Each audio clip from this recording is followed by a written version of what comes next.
Hello అండి, అందరికీ good morning. ఎలా ఉన్నారు అందరూ? ఈరోజు మన రెసిపీ కలుపట్టండి. దీనికోసం కొద్దిగా ఇడ్లీ పిండి తీసుకున్నాను, అలాగే కొంచెం పెసరపిండి.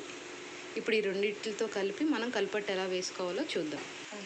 ముందుగా ప్యాన్కి కొంచెం ఆయిల్ రాసుకుని ప్యాన్ వేడెక్కాక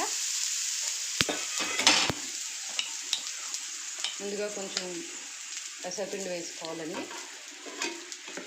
ఆ తర్వాత కొద్దిగా ఇడ్లీ పిండి. ఇప్పుడు రెండు కలుపుకొని ఇలాగా దోశ మాదిరిగా మనం స్ప్రెడ్ చేసుకోవాలి.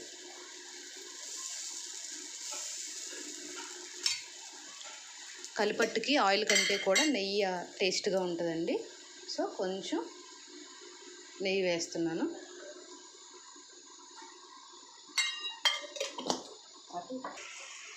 ఇప్పుడు దోరగా కాల్చుకుందామండి.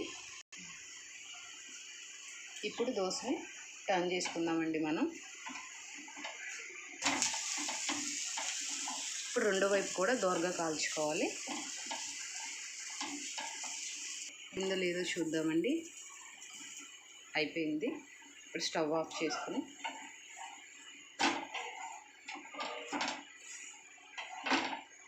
సర్వింగ్ ప్లేట్లోకి తీసుకుందాం.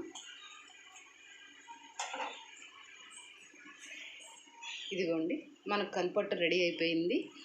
దీన్ని వేడివేడిగా పల్లీ చట్నీతో కానీ అల్లం పచ్చడితో కానీ తింటే చాలా టేస్టీగా ఉంటుంది. Thank you. ఇది మీకు నచ్చినట్లయితే మీరు ట్రై చేయండి. Please do like, share and subscribe. Thank you.